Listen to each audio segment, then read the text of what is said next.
आज मैं डिस्कस करने जा रही हूँ सितंबर 2025 की स्ट्रेटजी। हमें पता है कि हमारे एग्ज़ाम्स में 1 जून से 90 डेज़ बाकी हैं, क्योंकि अभी तो मैं तो ख़त्म हो ही लिया।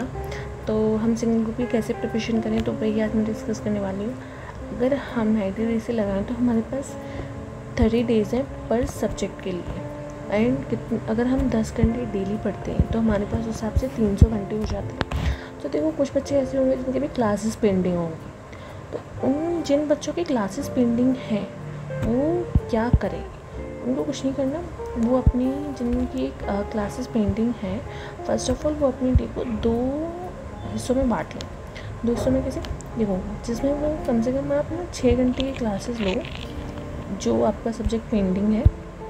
उसके बाद थ्योरी सब्जेक्ट, जैसे हमारा ग्रुप 1 सी फाइनल में हमारा ऑडिट है, तो ऑडिट को हमें डेली पढ़ना पड़ेगा।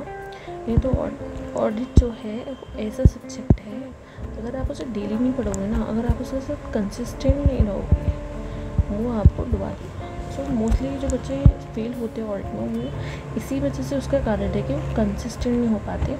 दैट्स वाई हमारा जो थ्योरी का सब्जेक्ट है, चाहे वो नॉट ओनली CA फाइनल से कोई भी एग्ज़ाम का अगर बच्चा देख रहा है, अगर उसका कोई थ्योरी सब्जेक्ट है, सो प्लीज़ कम से कम 2 घंटे उसे डेली आपको देने हैं। अगर 10 घंटे का मैं लेके चल रही हूँ एवरेज का, आप 10 घंटे पढ़ाई करते हो, और 10 घंटे पढ़ाई कोई ज़्यादा मुश्किल नहीं है। 24 घंटे होते हैं, 24 घंटे में से 10 घंटे निकालना मुश्किल नहीं है। ऑफकोर्स CA वालों को तो बिल्कुल मुश्किल नहीं है। तो 2 घंटे थ्योरी को दो, या फिर 6 घंटे क्लासेस को दो। उसके बाद 2 घंटे थ्योरी, 6 2 8 2 हमारे पास 2 घंटे बचते हैं। या तो जो आपने क्लास में पढ़ा उसको डायरेक्ट पढ़ लो, उसका रिवीजन कर लो। क्योंकि इस फेस में क्या होगा, आप अगर क्लासेस के साथ रिवीजन करते जाओगे ना, तो उसकी जो रिटेनमेंट जो रहेगी ना, वो बहुत हाई रहेगी एग्ज़ाम तक। सो इसलिए जो भी चीज़ आप क्लास में पढ़ रहे हो उसको साथ के साथ रिवीजन करो। इस तरीके से आप 10 घंटे पढ़ो, या फिर आप ऐसा कर सकते हो 6 घंटे क्लासेस, 4 घंटे का रिवीजन। कोई भी सब्जेक्ट, या तो क्लास के रिवीजन हो, या वो थ्योरी विद न्यूमेरिकल हो, कैसे भी हो, बट आपको ऐसे ही आप डिवाइड करो अपने, अगर क्लासेस आपकी पेंडिंग है। उसके बाद ये अभी फ़िलहाल मैं आपका प्लान सेट कर रही हूँ कि आपको क्या करना है। अगर आपकी क्लास में है, जून जुलाई का प्लान मैं बाद में डालूँगी। सो अभी फ़िलहाल हम जून की बात कर रहे हैं, तो मोस्टली बच्चे कंफ्यूज ना हो कि अरे हमें तो क्लास क्या अगस्त तक चले ही नहीं। फिर नेक्स्ट हम आते हैं, हमारा जिन कुछ बच्चे ना वैसे होंगे जिनकी क्लासेस पे कंप्लीट हो चुके हैं, या फिर उनका अटेम्प्ट है उनका सितंबर, या फिर ऐसे बच्चे होंगे जिनका पहले उन्होंने अटेम्प्ट दिया है लेकिन निकल नहीं पाया, तो उनका सितंबर अटेम्प्ट होगा। तो उस हिसाब से आपको क्या करना है, आपको ना 3 सब्जेक्ट, अब आपकी क्लासेस ऑफकोर्स कंप्लीट है, आप पढ़ चुके हो सारे सिलेबस, अब आपको ओनली रिवीजन करना है। दिस इज़ द, मैं कहूँगी बहुत बोनस पॉइंट है, आपकी क्लासेस कंप्लीट है और आपको बस रिवीजन करना है। आपको कोई टेंशन नहीं है कि यहाँ क्लासेस रहेगी, वो क्लासेस रहेगी पेंडिंग वाला ना बहुत टेंशन देता है। तो ये आपका बोनस है कि आपकी क्लास खत्म हो चुकी है, आपके पास 90 डेज़ है ना। अगर मैं 90 डेज़ में से भी मान लूँ, चलो मैं ये कहती हूँ कि आपके 15 दिन मान लो, आपके लास्ट जो 15 दिन होते हैं वो बहुत क्रूशियल होते हैं, उसे छोड़ दो। अभी 75 डेज़ तो है ना आपके पास रिवाइज करने के लिए। दिस इज़ द मोस्ट, यही चाहिए भाई हमें। तो देखो कैसे आप मेरी स्ट्रेटजी क्या हो रही थी, मैं हर सब्जेक्ट को ना डेली 3 सब्जेक्ट पढ़ती थी। मैं बोर हो जाती हूँ भाई, मैं बोर हो जाती हूँ एक ही सब्जेक्ट को पूरा दिन पढ़ के। तो इसलिए आपको क्या करना है, आप ना डेली अपना जो 10 घंटे में 10 घंटे की एवरेज लेके चल रहे हो, आप चाहो तो आप ज़्यादा का भी एवरेज लेके चल सकते हो। तो 5 घंटे आपका मेन सब्जेक्ट है, या तो जैसे आप ऑडिट में वीक हो तो ऑडिट आपका मेन हो सकता है, या फिर FR आपका वीक है तो FR, या EFM आपका वीक है तो EFM, या फिर DT IDT वगैरह। तो आपका जो वीक सब्जेक्ट है ना, या फिर जो आपका मेन सब्जेक्ट आप कुछ भी रख लो, थ्योरी रख लो, न्यूमेरिकल रख लो, FR रख लो। मोस्टली बच्चे जो हैं वो AFR FM ही रखते हैं, है ना। जो वो FR में ही FR FM रखते हैं, ऑडिट रखते हैं। मेरा तो हमेशा से रहा, मेरा FR और ऑडिट रहता था। तो ये आप ना वीक सब्जेक्ट पहले रखो। अब क्या वो कुछ बच्चों का टाइम, जिन्होंने पहले टाइम दे चुके थे पर वो क्लियर नहीं कर पाए, उनको पता होता है कि उनका कौन सा वीक सब्जेक्ट है। तो प्लीज़ अपना वीक सब्जेक्ट पहले रखो फर्स्ट, ये है ना। उसके बाद 5 घंटे उस सब्जेक्ट को दो। उसके बाद जो 3 घंटे ना, 3 घंटे को आप अपने स्ट्रॉन्ग सब्जेक्ट को दो। जैसे किसी बहुत सारे बच्चों में AFM काफ़ी स्ट्रॉन्ग होता है, तो AFM को दो, या FR स्ट्रॉन्ग होता है, FR को दो। उसके हिसाब से फिर 2 घंटे मैं थ्योरी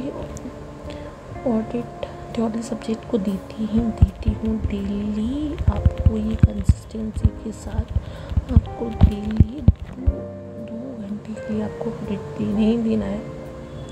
या फिर अपने ऑडिट अगर करने हैं, बोर हो रहे हैं, या फिर किसी दिन क्या होता है ऑडिट नहीं पढ़ पाते, तो फिर फॉर्मूला रिवाइज करो, या ओवरव्यू जो आपने पूरे दिन में पढ़ा उसका ओवरव्यू रिवीजन कर लो, या फिर NDS का रिवीजन कर लो, ऐसे को पढ़ लो। इस तरीके से चीज़ों को इस तरीके से अपने पूरे 10 घंटे में डिवाइड करने हैं। उसके बाद अपना 10 घंटे से भी ज़्यादा होते हैं ऑफकोर्स, या फिर आप मैनेज कर सको तो बहुत ICI ना आपको सारी चीज़ें प्रोवाइड कराता है। आपको 10 जगह टीचर्स के पास भागने की ज़रूरत ही नहीं है। ICI ने अपनी वेबसाइट पे MCQ केस सिनेरियो की बुकलेट प्रोवाइड करा रखी है, उसको सॉल्व करो, डेली सॉल्व करो। एक केस सिनेरियो आप डेली सॉल्व करोगे, जब जाके आपका एग्ज़ाम तक 90 डेज़ में वो कंप्लीट हो पाएगी। डेली एक करो, बहुत हेल्पफुल होती है। उसके बाद मॉडल टेस्ट पेपर भी ICI ने प्रोवाइड करता है। इसमें कुछ नहीं है, इसमें पिछले साल के पेपर्स वगैरह मिक्स करके है, तो ये भी सॉल्व करो। आपको कहीं बाहर जाने की ज़रूरत नहीं है। ICI ने ही मटेरियल प्रोवाइड करा रखा है। क्यों भाग रही हो बाहर ना। ये उन बच्चों के लिए जिनकी क्लासेस कंप्लीट हो चुके हैं, या फिर जो पहले सिलेबस पढ़ चुके हैं एक बार ना, ये उनके लिए, या फिर DATEM वालों के लिए ये आपको करना ही करना है। उसके बाद RTPs मोस्टली लास्ट के महीने में आते, तो RTPs करो, प्रीवियस ईयर के RTPs करो, MTPs करो, प्रीवियस ईयर क्वेश्चंस करो, मतलब मैनेज करो। आप अपना ये MCQ केस नहीं भी आपको डेली करनी है। मॉडल टेस्ट पेपर आप वीकली कर सकते हो, RTPs भी वीकली कर सकते हो, MTPs भी वीकली कर सकते हो, और ये चीज़ें आप वीकली कर सकते हो। वीकली नहीं तो वीक में 3 to 4 डेज कर सकते हो, कम से कम मैनेज कर सकते हो कि आप 1 घंटा डेली आप दो, नहीं अरे पूरे 3 घंटे दो। 3 घंटे हम देंगे भाई अगस्त में देंगे, जुलाई के मिड में से जुलाई मिड से स्टार्ट करने, बट फिलहाल अभी इनको देना स्टार्ट करो। रिवीजन दिस इज़ फॉर और मोस्ट जो आपको ये मस्त, ये चीज़ें तो आपको मस्त की मतलब ये चीज़ें तो आपको लेके ही चलनी। एक राइटिंग प्रैक्टिस, जितना ऑडिट में जितना राइटिंग प्रैक्टिस करोगे, एक फॉर्मेट के बेसिस पे आप लिखोगे।